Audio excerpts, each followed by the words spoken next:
I rise on a matter of personal and collective privilege para i-correct o itama ang artikulo ng PCIJ na nagsasabing ako ay may insertion ng halagang 752 million pesos sa HGAB. For the record, Madam Speaker, dear colleagues, wala pong katotohanan na ako ay may insertion. Hindi ko magagawa na mag-insert dahil hindi nga ako miyembro ng Committee on Appropriations, kaya't imposible po ang sinasabi nila. I expected more fact-checking from an organization like PCIJ. Kung nag-check lang sila ng mabuti ng NEP restored, malalaman nila na hindi ito insertion. Kung pinag-aralan din nila ito ng mabuti, dapat alam nila na hindi tamang ikumpara ang revised NEP na sinabmit ni Sec. Vince Dizon sa HGAB. Dahil bagong pasok pa lang si Sec. Vince noon.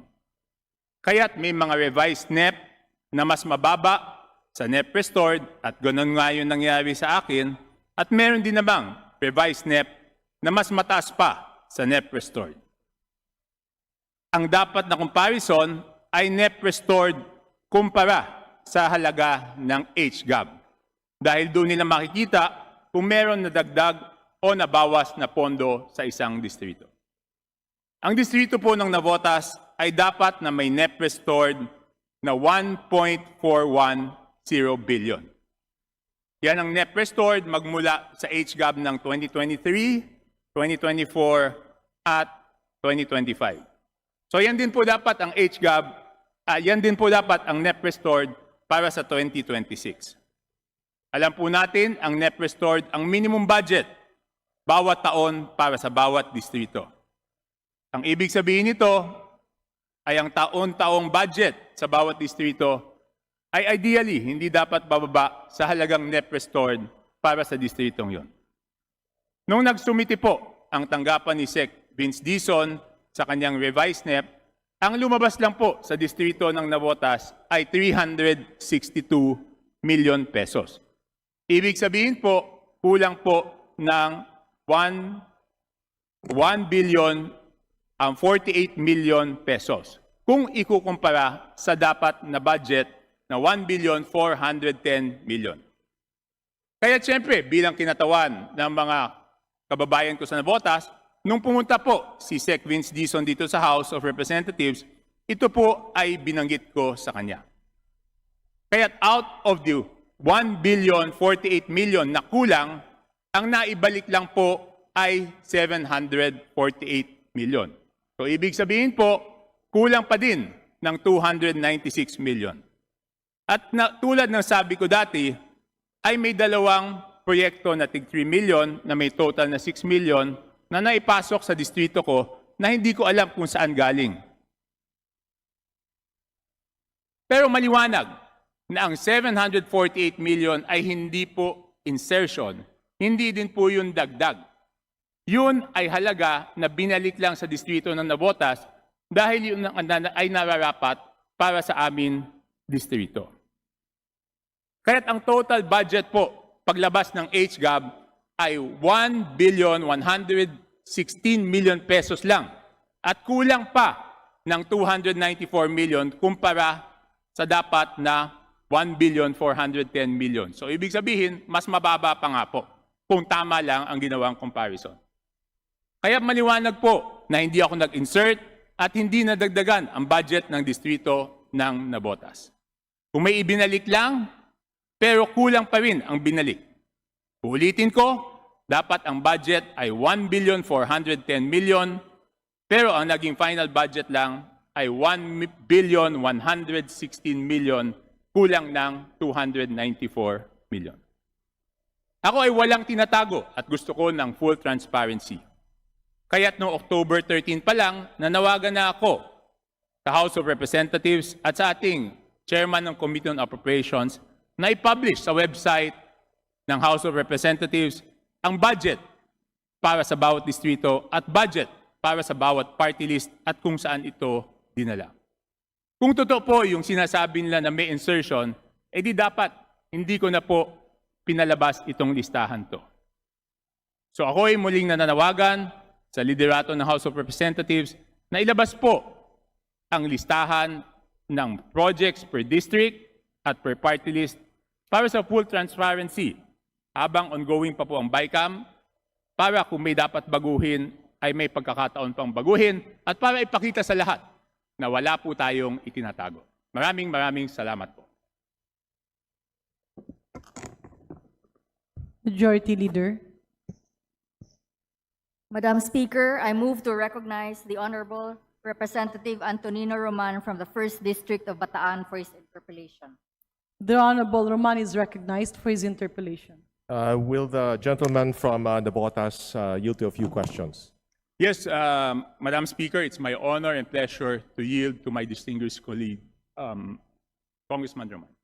Doon sa report ng PCIJ, palagi ho nababanggit yung salitang insertion. Ano ho ba yung pag-unawa nyo ng salitang insertion? Madam Speaker, dear colleague, ang insertion po ay yung mga budget na sikretong ipinasok o idinagdag. Yan po ang insertion. Sikreto po. Kaya nga po tinawag na insertion yan dahil sikreto po. Dahil ito po ay amyenda na sikreto, Madam Speaker. Kapag pa yung isang pondo o karagdagang pondo ay dumaan sa second reading at dumaan sa third reading at naging bahagi ng House General Appropriations Bill, yan ba ay matatawag na insertion? Hindi po yan insertion, Madam Speaker, dear colleague. Dahil natural lang po sa ating lahat na mga mambabatas at district representatives, natural lang po na lahat tayo ay gusto ng mas maraming proyekto para sa ating lugar. So natural lang po na tayo ay hihingi ng karagdagang pondo sa ating lugar. At kung ito po ay pinagbigyan, hindi po yan insertion. And to give a brief history, kaya lang naman po sinasabing may insertions noong mga nakaraan ay dahil dito po sa House ay may small committee. Diba? So yung small committee ay sikretong nagmi-meeting at hindi na natin alam kung ano yung mga pinalitan doon, ano yung amyenda doon, ano yung dinagdag doon, ano yung binawas doon. Kaya po tinawag na insertions yun. Ngunit, ang reforma pong ginawa natin dahil ito po ay minungkahi ko rin at marami ang pumayag, natanggalin ang small committee kaya nagkaroon ng BARC. So dahil po may BARC, wala na pong insertion dahil transparent po lahat. At ito po ay inaprubahan on second reading at pagkatapos po ng second reading, wala na pong binago. So ito ay naging part po ng HGAB, so hindi po yan insertion, Madam Speaker, dear colleague. At Congressman Tobias, Madam Chair, hindi may aalis sa inyo na humingi ng karagdagang pondo para sa inyong distrito dahil kayo ang kinatawan ng inyong distrito. Yes, Madam Chair, dear colleague, natural po sa atin yan. Kaya lang yung sa akin, hindi nga dinagdagan, binawasan pa. Binalik lang yung partial doon sa dinagdagan. Pero natural po yun. Wala naman sigurong congressman dito na ayaw ng dagdag na proyekto para sa ating mga constituents, dear colleague. At sa kabila ng sinasabing insertion na ginawa ninyo, kulang pa rin ang pondo. At kung may pagkakataon na makakakuha kayo ng karagdagang proyekto para sa inyong distrito, gagawin niyo yun para sa mga pinaglilingkuran ninyo. Natural po yun. Natural po yun,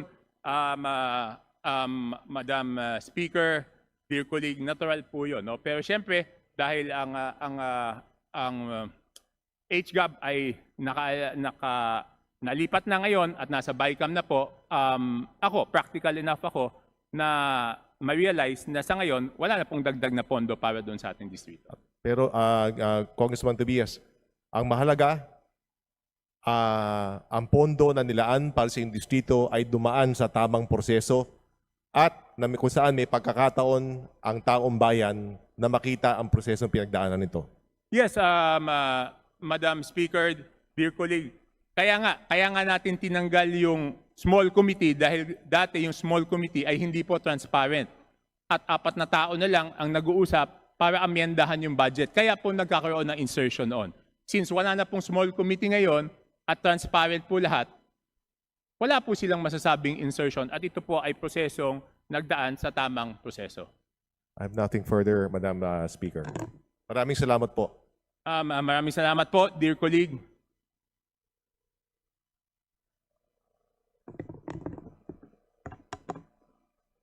Majority Leader. Madam Speaker, I move to recognize the Honorable Representative Edgardo Ericer from the 2nd District, Caloocan, for his interpellation. The Honorable Erice is recognized for his interpellation. Thank you, Madam Speaker. Correct ko lang po, Edgar lang, hindi Edgardo. Salamat po.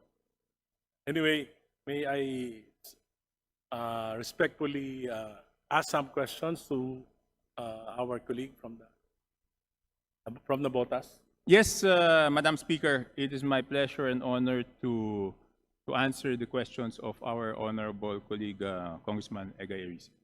Gusto ko lang pong linawin na yung pong insertions na pinalabas ng PCIJ ay actually hindi po insertion. Ito po ay amendment sa NEP. Tama po ba yan? Sa National Expenditures Program, nagkaroon po tayo ng deliberations sa committee, then pagkatapos po nun ay nagkaroon tayo ng amendments. So ito pong pagtataas ng inyong pondo from 700 to... From ang restored net po na nabotas ay 1.410 billion. Doon po sa revised net naging 362. So nagbalik lang po sila ng 784 million. Kulang pa rin doon sa kakulangan na dapat nilang ibalik. Sino po ang nagbawas dun sa revised NEP? Anong ahensya o anong departamento yung nagbawas dun sa inyong original proposal sa NEP? Yan po ay unang-una, dear colleague, sasagutin ko po yung tanong nyo. Tama po kayo na ang mga pagbabago po na nangyari doon sa NEP papuntang age gap ay hindi po insertion, yun po ay amendments, dear colleague. So tama po kayo. Mas mabuti sana kung tinawag na lang ng PCIJ to na amendments at hindi po insertion. Sa tingin ko, mali pong pangalan o maling termino, dear colleague, ang pagtawag ng insertions doon sa mga amyenda na yon. No? Ngayon, ang nagbawas po ng budget o ang nagbawas ng halaga na yon ay ang DPWH din noong pagpasok ni Secretary Vince Dizon. So nabawasan po ng 1.048 billion nung nag-submit sila ng revised NEP. Tapos ang binalik lang, instead na magbalik ng 1.048 billion, ang binalik lang po ay 748 million. Dahil nga nung pumunta po si Sec Vince dito, nasabi ko na binawasan nila ng 1.048 billion, kaya't nagbalik po ng 748 million. Ang dahilan po ba ng pagkakabawas ng ganong kalaki ay dahil karamihan po ng mga proyekto ay nasa flood control. At alam naman natin na 255 billion yung binawas sa flood control projects ng DPWH. Tama po ba yan? Yes, tama po kayo, dear colleague. Siyempre po, alam niyo naman, magkapit-bahay tayo, talagang flood prone po yung nabotas. So yung tinanggal po na 1.048 billion ay flood control projects. Tapos, binalikan po nila, nagbalik na lang po sila ng 748 million na hindi na po flood control projects, dear colleague, Madam Speaker. Para po sa kalinawan ng mga kababayan natin nakikinig, kasi po ang madalas na sinasabi ng Senado, ng mga ilang advocates ng anti-pork barrel na ito daw po ay pork barrel din. Paano nyo po na-determine yung mga proyekto sa inyong distrito? Okay. Unang-una po, ang legal na determination po ng pork barrel, dear colleague, Madam Speaker, is dati po, kaya tinatawag na pork barrel yan, kasi po, pag pinasa po kahit yung GAA, yung General Appropriations Act, nakalamsam po yan. Nakasulat lang po, for example, ilang milyon bawat distrito, wala pong line item, hindi po nakadescribe kung ano yung proyekto. At pagkatapos maipasa yung GAA, tsaka palang gagawa ng mga listahan ng proyekto at lalagay yung amount. Kaya wala na po talagang pork barrel. Ngayon, kung tinatanong niyo po kami, paano ko po na-determine, ako po ay nakikipag-ugnayan sa City Development and Planning Officer ng City of Navotas dahil Lone District naman po kami, dear colleague. So kung ano po yung proyekto na hindi napondohan ng lokal na pamalaan, doon lang po pumipili yung district engineer ng mga pondo na ipropropose na ilagay doon sa NEP. At mabuti po, natanong niyo po yan, lahat po ng flood control projects sa Navotas ay aprobado po at dumaan po sa Regional Development Council. So kahit yung mga flood control na tinanggal po nila, ay aprobado po yon sa Regional Development Council. Ang ibig niyo pong sabihin, maging yung na-restore ng mga proyekto na from 700 billion to 1.1 billion ngayon, ay dumaan din ang lahat ng proyekto na ito sa Regional Development Council. Ay, hindi ko po masigurado dahil ito po ay mga buildings, hindi ko na po na-check kung ito po ay dumaan sa Regional Development Council, pero sigurado ko po ito ay priority projects ng City of Navotas na hindi po nila mapondohan. So ang pinakamabuting paraan talaga upang maiwasan yung mga pagdududa ng mga mamamayan, dapat lahat ng mga programa at proyekto na nilalagay po sa National Expenditure Program sa ating kanya-kanyang mga distrito ay dapat dumadaan sa masusing pag-aaral at dumadaan sa ating mga City Development at Regional Development Council. Tama po ba yun? Yes, Madam Speaker, Honorable Colleague, tama po kayo. Kaya nga ako, hindi na ako nag-iisip kung ano na lang yung proyekto na nahandoon sa City Annual Development Plan ng ating syudad, ay yun na lang po ang kinukuha ng district engineer. At ang tanging trabaho ko is mag-prioritize. Kasi minsan po, hindi naman kasya yung buong pondo na hindi po kumasya doon sa City Development Plan, hindi naman po kasya doon sa NEP. So prioritization na lang po. At makatwiran lang po na makialam tayo sa pagpaplano na ito sapagkat ang mga representatives ay ex-officio members of the City Development or Provincial Development Councils.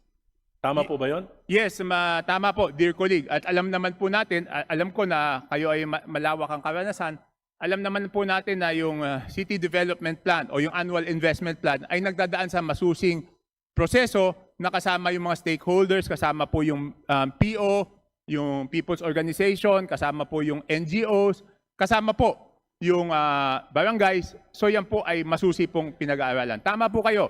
Dapat po doon po nagdadaan yon para talagang nanggaling sa ating mga kababayan yung mga proyektong ilalagay natin. At mahalaga din po na nakikialam talaga tayo sa formulation at sa planning process ng mga proyektong ito sapagkat tayo po ay direktang sinasangguni ng ating mga constituents. Tama po? Tama po kayo, dear colleague. Tayo po ay direktang sinasangguni ng ating mga constituents. Hindi lang po sinasangguni, tayo din po ay pinaghahanapan ng ating mga constituents nung kanilang mga request. Alam naman po natin, pag hindi nila makuha yung request nila sa barangay, pupunta yan sa city. Pag hindi pa rin makuha yung request sa city, tayo naman po yung pinupuntahan ng ating mga constituents, dear colleague. Kaya nga po, at kaya hindi naman makatwiran na dapat maunawaan ito ng mga counterpart natin sa Senado na tayo po ay may direct constituency, tayo yung pinakamalapit sa mamamayan, hindi po tulad ng mga senador na ang kanilang constituency ay sa buong bansa.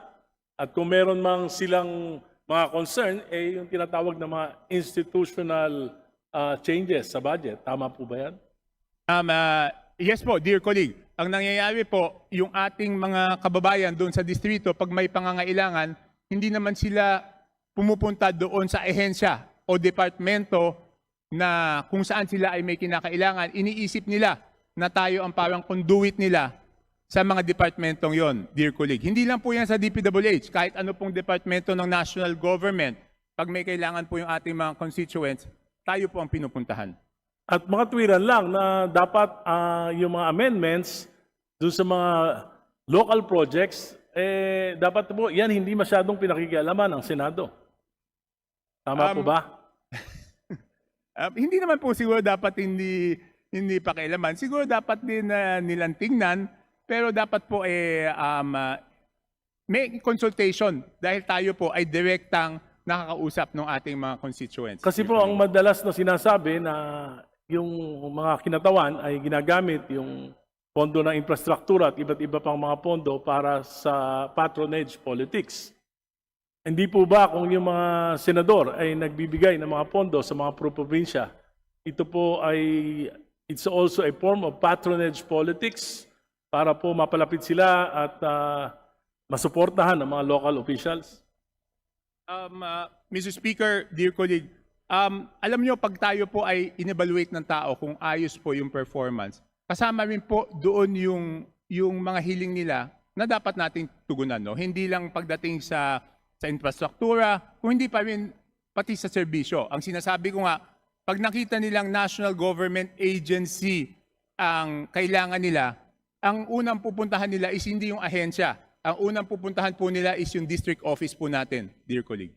Ano po ba ang batayan sa pag-allocate ng pondo sa bawat distrito pang infrastruktura? Meron po bang mga parameters, may batayan, for example, population, land area, yung pangangailangan ng bayan dahil mahirap yung bayan, kaya kinakailangan mas malaki ang pondo. Meron po bang ganyang batayan sa pag-allocate ng mga infrastructure programs? Mr. Speaker, dear colleague, kung meron pong tinatawag na NEP restored, nung ako po'y bumalik dito noong 19th Congress, noong year 2022, meron na po kaagad na NEP restored, no?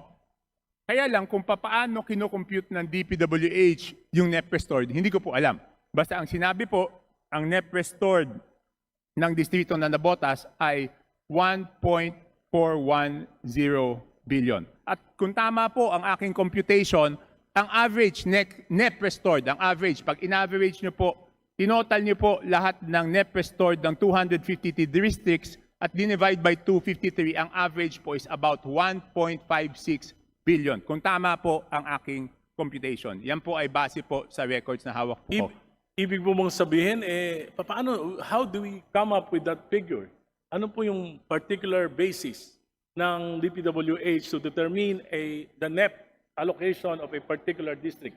For example po, para very specific yung ating usapan, ang allocation nyo po ngayon ay 1.1 billion. Tama po ba? 1.410 billion po. Di hamak na mas malaki po yung distrito nyo sa akin. Ako po ay 585 million. Ano kaya ang formula doon? Bakit mas Toby Chanko lang ang pangalan dahil Irisa lang to? Yun lang po ba ang batayan? Dear colleague, ang ibig niyo po sabihin, ang NEP restored nyo ay 500 million? 585 million. Hindi ko po alam talaga kung anong batayan ng... So walang nakakaalam sa ating mga, for example, bakit ang isang distrito 3 billion, meron pang inaabot ng 8 billion, meron pang sa 3 taon nakakarating ng 50 billion, tapos yung pinakamahirap na probinsya, ayun po ang maliit ang allocation. Baka dito po nagkakaroon ng, kaya po unequal yung distribution ng resources ng bayan, kaya dito po siguro nagkakaroon ng mga reklamo ang ating mga mamamayan. Maari po, dahil kung ano man yung formula, syempre alam naman natin, ang problema dyan is laging kulang yung pondo, no? Pero honestly, hindi ko po alam kung ano po ang formula na ginagamit ng DPWH.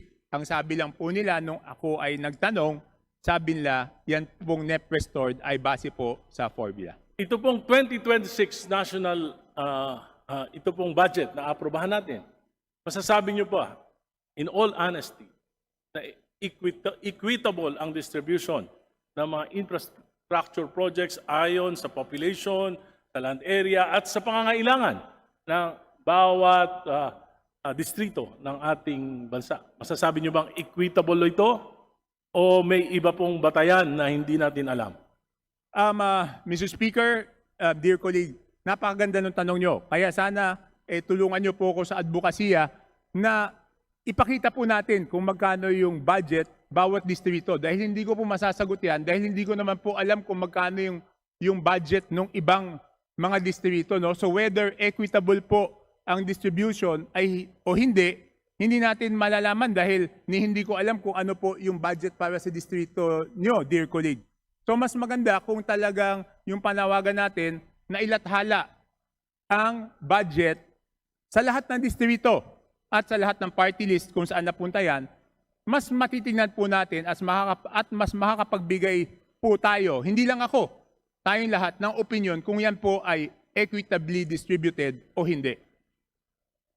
Moving forward, Madam Speaker, siguro po mas maganda for the 2027 budget upang hindi magkaroon ng kontrobersiya. Dapat po talaga siguro equitable ang distribution ng mga proyekto, lalo na pang infrastruktura.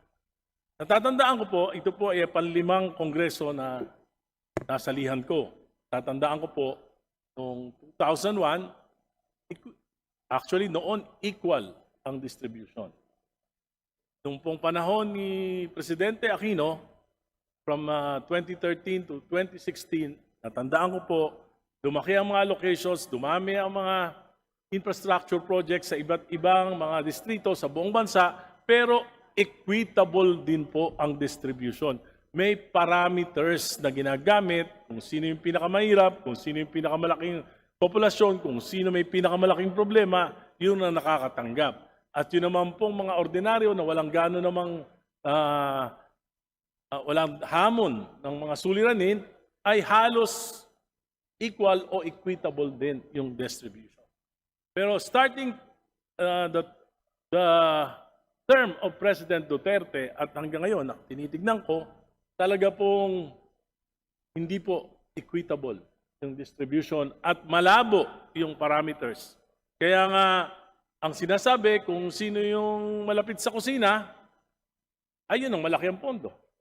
Ang masama doon sa puntong yon, hindi magiging equitable ang development ng ating bansa. Maiiwan, lalo na yung mga pinakamahihirap na probinsya na hindi naman nabibigyan ng sapat na pondo. So siguro po, yan po yung lesson ngayon. Kailangan i-define ng kongresong ito ano ba yung mga parameters sa pagbibigay ng allocations sa National Expenditure Program sa bawat distrito. Hindi ko po sinasabi na dapat pare-pareho. Ang sinasabi ko po, dapat may parameters at equitable ang distrito. Salamat po. Yes, Mr. Speaker, dear colleague, nakikiisa po ako at agree po ako na dapat po maliwanag, transparent, at explainable po yung equitable distribution dahil alam naman natin na yung mga areas na less developed ay dapat rin naman tulungan ng national government na ma-develop at makahabol doon sa ibang parte ng ating bansa. Maraming salamat po. Dear Thank you, Madam Speaker. Nagpapasalamat po tayo sa kinatawan, kapitbahay ko ng Nabotas dahil sa paglilinaw na ginawa niya ngayong hapon. Salamat po. Maraming salamat po. Thank you.